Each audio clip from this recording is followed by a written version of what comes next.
Salut à tous, aujourd'hui on se retrouve dans une nouvelle vidéo pour prendre en main un nouveau hub USB-C 9 ports en 1 de la marque Novo.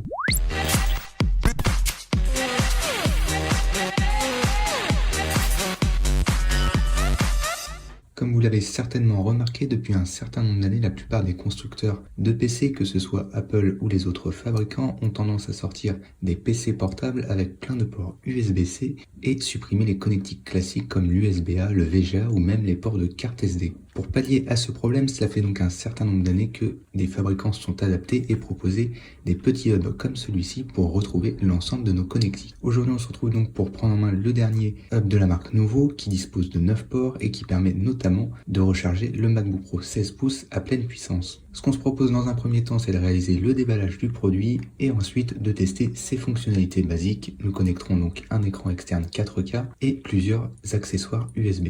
Au niveau du packaging, on retrouve donc sur la face avant le hub en relief avec quelques informations sur la face arrière. Petite spécification, pour que le hub fonctionne correctement avec votre ordinateur, il faudra veiller à ce que celui-ci dispose d'un port USB-C voire Thunderbolt 3 pour tirer pleinement parti de l'ensemble des débits offerts par le hub.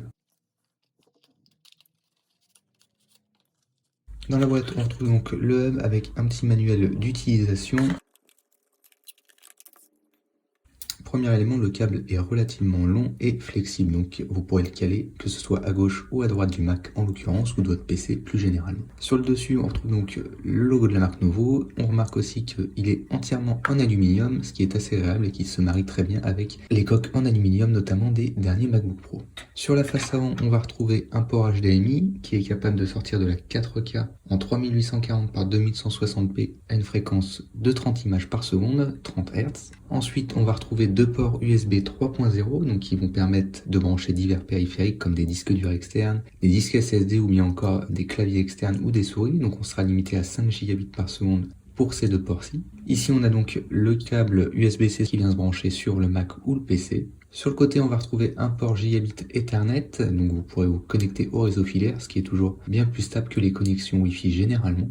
On retrouve aussi un port VGA qui lui est capable de sortir de la 1080p à 60 images par seconde, idéal par exemple pour votre écran externe ou bien un vidéoprojecteur. Sur la face de derrière, on va retrouver le port USB-C Power Delivery qui est capable de recharger donc votre ordinateur portable jusqu'à une puissance de 100 watts. Donc c'est largement suffisant. Par exemple, les derniers MacBook Pro 16 pouces qui vont demander une puissance de recharge de 96 watts. À savoir qu'ici, on parle des modèles de MacBook Pro Intel et pas les dernières générations sorties avec les puces M1 qui consomment encore moins. Et enfin, on va retrouver un autre port USB 3.0 limité lui aussi à 5 Gb par seconde. Et enfin, on a aussi des ports de carte SD, donc TF et SD, donc ça c'est le port SD classique. Voilà pour les présentations au niveau du dock.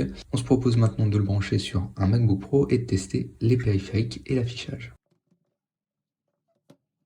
On se retrouve donc ici avec un MacBook Pro et le hub USB-C de nouveau qu'on va pouvoir venir donc brancher sur un des 4 ports, en l'occurrence sur ce modèle Thunderbolt 3. Le dock est désormais branché et on va pouvoir commencer par venir tester l'alimentation. Ici le Mac n'est pas en charge actuellement, il n'est branché à aucun périphérique. On va donc venir brancher le port d'alimentation.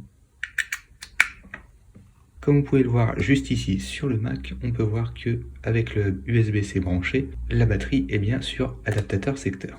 On va donc venir maintenant brancher un écran 4K au hub USB-C de nouveau et constater que l'affichage devrait bien être en 4K 30 Hz. Voilà, une fois le hub connecté, on attend quelques secondes le temps que macOS détecte l'écran au travers du hub. Et ici, on peut voir en arrière-plan que l'écran 4K, en l'occurrence capable de faire de la 60 Hz, est bien connecté et on va se rendre dans les préférences système pour vérifier que la résolution est bien correcte. Lorsqu'on se rend dans la section moniteur, on voit bien que l'écran est connecté, que celui-ci est bien connecté en 3840 par 2160 pixels. Enfin, on se propose de terminer ce test en branchant quelques périphériques plutôt classiques, donc une clé USB, on va détecter qu'elle apparaît bien ici sur l'écran du Mac, elle devra apparaître d'ici quelques secondes. Voilà, on voit bien sur l'écran de notre Mac que la clé USB est bien détectée. Enfin, on va venir brancher une carte SD aussi et vérifier qu'elle est bien détectée par macOS.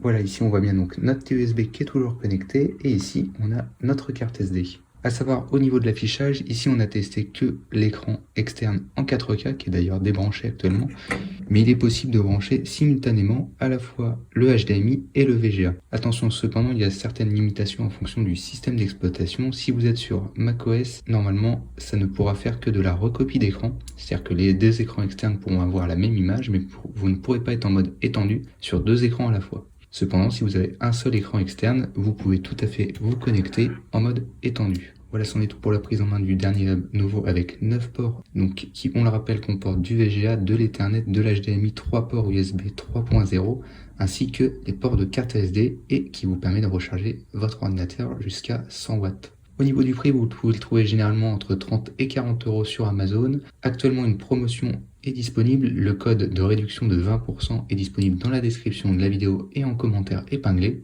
Si vous souhaitez en savoir plus, je vous invite donc à cliquer sur les liens qui sont en description de la vidéo et moi je vous dis à la prochaine dans une prochaine vidéo.